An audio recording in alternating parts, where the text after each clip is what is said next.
Jaylen. Jaylen. Jaylen. Tony Jones from The Athletic.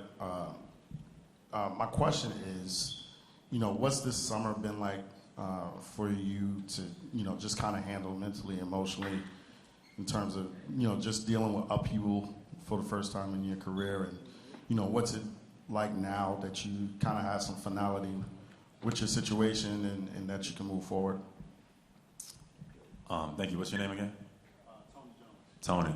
Oh, first and foremost, thank you for having me, everybody. Thank you to Francis J. Community is very important to me, so I'm excited to be able to do here my first intro to Philadelphia. Thank you to the organization, and I appreciate everybody that's in the room. I'm excited to be here, and I'm looking forward to the journey. To answer your question, it's been a lot of emotions. You know what I mean? It's been a process. To be honest, I'm still processing to some degree. Just, one, the excitement of coming to a new city, new place, new expectations, new energy, then also leaving somewhere that you've been for a very, very long time. Like, I've been in Boston for 10 years. I'm 29 years old, so I was there a third of my life. I met some people, some lifelong friends, some people I'll still be connected to, but, in anything that starting something new, it's an end of something else. So it's just a process, just like everybody else has to deal with certain things. It's no different, but yeah, it's just been public, so that's the only difference. Hey, Jaylen, back here in the middle. Hi, Gina Mizell from the Philadelphia Inquirer. Great to see you. You're obviously coming off a career season, and now you're joining a roster with a lot of expectations now going into this year.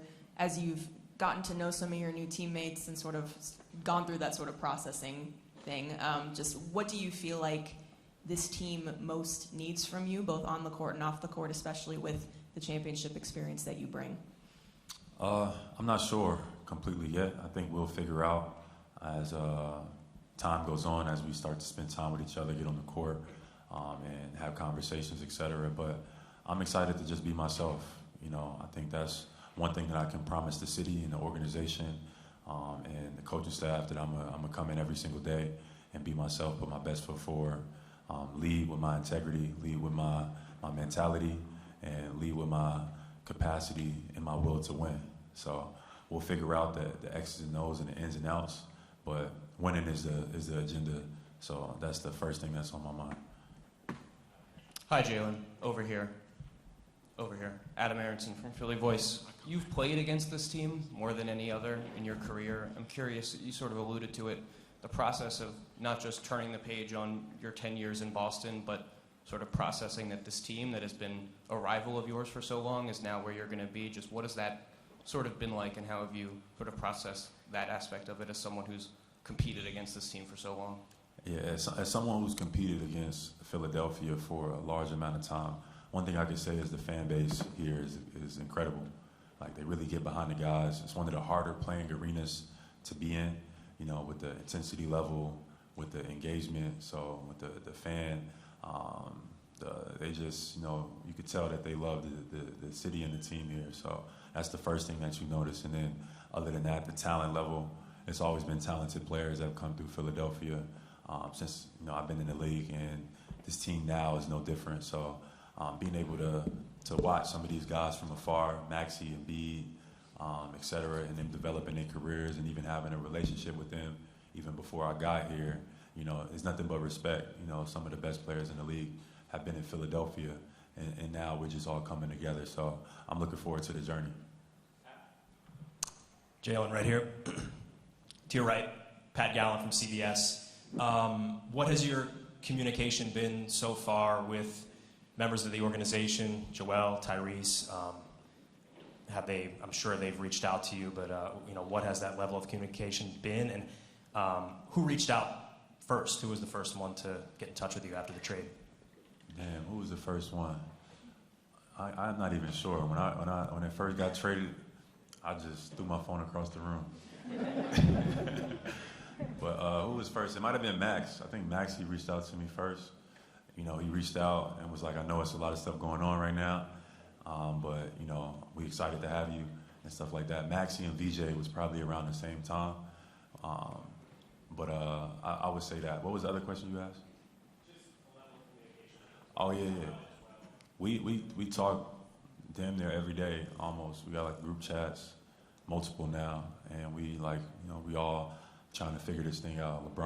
He's active in the group chat, so we just trying to all get on the same page. I think everybody, knows how, incredible the opportunity that we have, but we also got to put in the work. So, my focus is on that, putting in the work, earning the respect from the city, from the coaching staff, everything. Like, it takes time, so I understand how that process of winning works.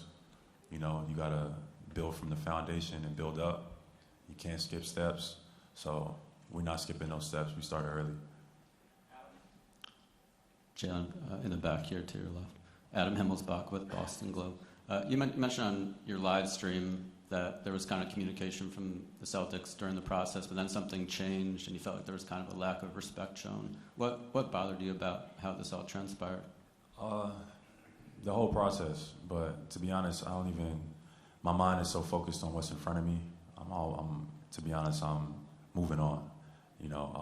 Maybe one day you share the details of kind of how everything transpired and all the moving parts that took place in this. Obviously, it's a lot of speculation. I feel no need to chime in on it because I'm focused on what's in front of me. And just aside from that aspect of it, how do you look back on your time as a Celtic? I look back at the city of Boston, and I'm grateful. I've been able to develop as a man, as a human being there. Spend a lot of time in the community, a lot of time at university, studying, learning, figuring out how to approach, how I wanted to go about my philanthropy, figure out how I wanted to approach, how to carry myself. A lot of my most important years, my most developmental years as a young man, I spent in Boston. I got there at 19, so I didn't do a 4-year degree because I left early. So I spent time, I got my degree in Boston in a sense. I spent time there.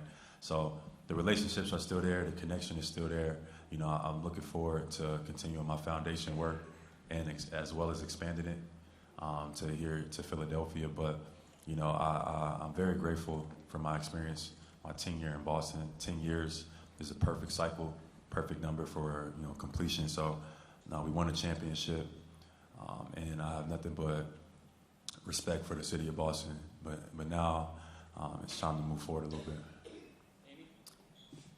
Jaylen, Amy Fadul, NBC Sports Philadelphia, right here. A lot was made at the time of you being left off that Olympic roster, and you even spoke to how that kind of fueled you. Do you feel a similar sentiment after the trade, especially maybe when you're going to face the Celtics this year? Say that one more time. You're going to face them a couple times. Yeah. I'm just one day at a time. That's all I got. Jaylen, to your left, in the back. Over here. David Murphy with the Philadelphia Inquirer. You're coming into a situation where obviously Joel's been here for a long time. Tyrese is pretty well established. Then you've got, kind of the king coming over. The dynamics in terms of leadership, teammates, is that something that will need to be figured out? The question of kind of whose team is it? Yeah, to be honest, it doesn't have to be anybody's team. It just needs to be based in respect and work. And that's kind of like my approach. I want to earn everybody respect and trust, which take time. You know what I mean? Obviously, it's a lot of guys with talent, it's egos, but to win, you got to be able to sacrifice. You got to be able to, have trust and communication. So I want to come in transparent. I want to come in with my agenda on the table. Look, this is what I'm here to do. This is what I want to do. I want to win, and we kind of can figure out how to, respectfully move around each other. But it takes a level of time to develop and earn respect from each other. But my approach has always been my work ethic. So like being the first to the gym, being in the film room, I'm looking forward to learning from LeBron. I'm looking forward to learning from all those guys. But even LeBron, just everything that he's endured during his career on and off the floor. Like one of my favorite things to do is learn. I can't wait to just soak up as much information as I can and apply it to myself. And how would you characterize your relationship with Joel up until now, and what's the communication been like with you? Joel, it's been good. Me and Joel have been friends throughout the years. have mutual respect. You know, I know he loves soccer, I love soccer, so we talk about that a lot and stuff like that. He reached out too when I got traded. He reached out the same day. You know, I talked to him on the phone. So I'm looking forward. I'm looking forward to, you know, earning everybody's trust and respect, and grinding and impacting winning. That's what I've done my whole career. I plan on doing the same thing here. All right side and back. Jaylen, right here. Back, right over here. Paul Hedrick, Liberty Ballers. Welcome to Philly. You were a guy who was a high draft pick, but you came into a contending team in a very competitive situation. VJ Edgecombe is dealing with kind of the same thing, I guess. What allowed you to kind of have success in that environment, and what can you maybe pass along to him to help him as he kind of navigates that? Yeah, I think VJ's in a similar situation than maybe that I was a couple of years ago when we had like some of those rosters that were really like stacked with like a decent amount of talent. And I looked at it like a learning opportunity, you know what I mean? Some of those moments that I learned from back then with the players that I played with, Kyrie Irving, Gordon Hayward, Kemba Walker, et cetera. Some of that stuff I benefited from later in my career because I took the time to learn and talk to and watch their workouts and see their mentality and their approach, take things that they do well and add it to my game, and just keep an open mind. So, you know, I'm gonna be in VJ's all year to just like learn and grow. You know, he's 21, he just turned 21, you know, so he's got a bright future. You know, this could be a great opportunity for him to learn from a bunch of guys. And then also his talent level, you know, he's gonna carve out space for himself just because his talent level alone. So I'm excited for VJ, and I'm a fan. He killed us in that series. There was a lot of the other guys we knew about, but he was the difference maker. A lot of times we played him in those series. So I'm a fan from afar for sure. Bobby Manning, CLNS Media, over here. Jaylen, how would you characterize your relationship with Jayson over the last year, Jayson Tatum, and is that a partnership you both wanted to continue before the trade? You know, we won a championship together.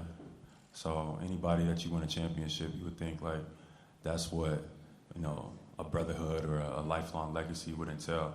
Obviously, there's ups and downs in any type of relationship for sure, but on my end, it's nothing but respect. You know, besides when he plays the Sixers, you know, I hope he does well. You know, but other than that, you know, everything for me is just based in respect. Have you guys been able to talk? Not really. Hey, Jaylen, in the middle, a little bit to your right. Jaylen, Kai Carlin, Sixers Wire. I just wanted to really follow up on the VJ question. I guess how much of it do you take it upon yourself to maybe be like a mentor to the younger guys, like a VJ or a LeBaron, Adem, Justin, these younger guys? And do you take that upon yourself at all to kind of be like a veteran mentor type of player for them? I mean, yes and no. I mean, I just, you know, come in with the mentality to, you know, impact winning and lead by example. You know, I'm not designating myself as nothing. You got to earn that with time and trust, and people gravitate naturally or they don't. But, you know, my focus is on winning. My focus is on, you know, leading by example, and you just go from there. Hi, Jaylen. How are you? Welcome to doing? Philly. I'm Breland from Fox 29. I just wanted to ask you, you touched on it a little bit about why we are here, but I wanted to ask you about the setting for this press conference. It's very different from what we're used to as media members. Why was it important for you to be out in the community and really just start your career here in Philadelphia amongst the people? Thank you. That's a great question. For me, like, and people who know my family and I, we are rooted in the community. That's where we hang our hat, is being able to affect other people's lives.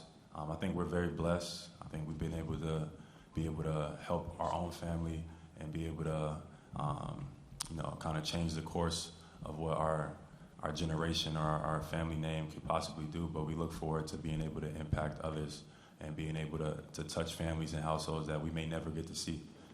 So being here at Francis J is, you know, as I'm still getting to learn this community, you know, I just wanted to make it important that this was a important pillar in my in my life and the community and the foundation. And as I'm getting started on the journey and embarking the journey here in Philadelphia, the introduction, the first impression is everything. So I just wanted to let people know in Philadelphia that this is something that's important to me. And my first introduction to the city through my press conference today, I think is just an example of that. So I'm happy to be here, and thank you to the community for allowing me to be here and hold my space here. But I'm looking forward to learning the community, meeting some people, like-minded individuals, and doing some work. So, that's what we're about.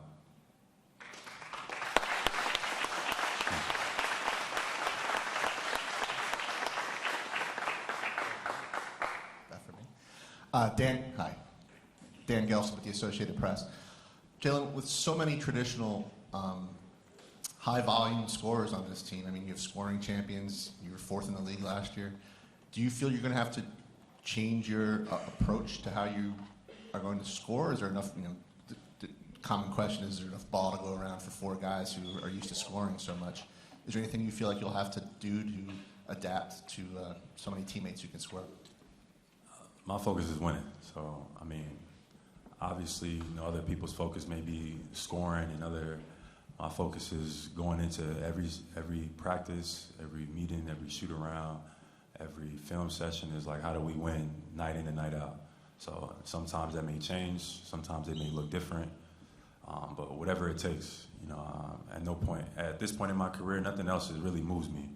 Like, I don't care about the outside success. I never did. You know what I mean? I don't care about the MVP awards or the finals MVP. None of that stuff really moves me. It's nice, but the only thing that's going to move me is doing something collectively, so a championship. So that's what I'm looking forward to, trying to start that journey and building towards. But, all the other stuff that comes along with it is just a distraction to me. Like, whatever it takes on a night-to-night basis is like whatever it takes. Hey, Jaylen, straight ahead. Mike Sealski from the Philadelphia Inquirer. This is a franchise that hasn't won a championship since 1983. It can be a pretty pressured market, and you obviously played in a pretty pressured market in Boston. How do you handle that? Do you let it in? Do you shut it out? Are you aware of it? Obviously you're kind of part of the media too in the discussion about yourself and whatever team you might be on. How do you handle that kind of external pressure that comes with playing with a team expected to win a championship? That's a good question. I think at different points in my career, how I've handled pressure would probably look different. At this point now, I probably ignore a lot of it, or just like kind of let it just be water under the bridge. My relationship with the media hasn't always been the best.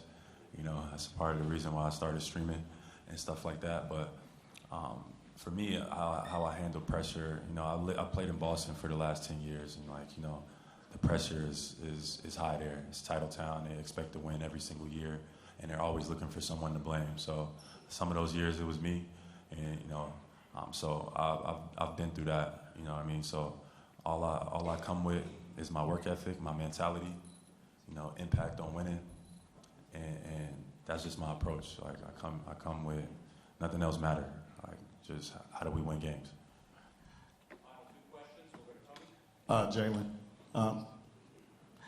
Tony Jones from The Athletic again. Just if you can put yourself in a bird's eye view, because I know you're a player and you're close to this.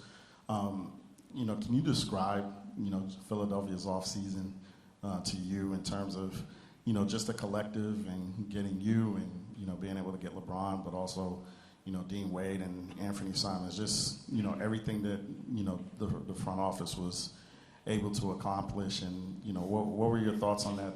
Just kind of on the collective. I think they did a great job. I think they did a great job. Like obviously on paper we're excellent. I think so. We have a lot of talent, compared to other teams in the league. But I've been around a long time, long enough to know that just what you have on paper don't really mean nothing. It doesn't really. It can if you put the work in, but it also, if you allow distractions, if you allow the media to get into your locker room, if you allow certain things and the personalities don't work, it could be a detriment. So I'm aware that it could go either way. It just takes the amount of work and the transparency and the leadership can really guide this thing or not. So for me, I'm just focused on that. How can I, lead with my heart, lead with my work, my mentality. Obviously on paper we look great, but like let's all slow down. It takes real work every single day in order to make something like this happen. So for me, the work has started already. So I'm looking forward to it. I'm not a stranger to work. My relationship with work is great. So I'm looking forward to doing whatever it is I need to do, whoever I need to talk to make sure that we get on the same page and that everybody's focused on the same thing.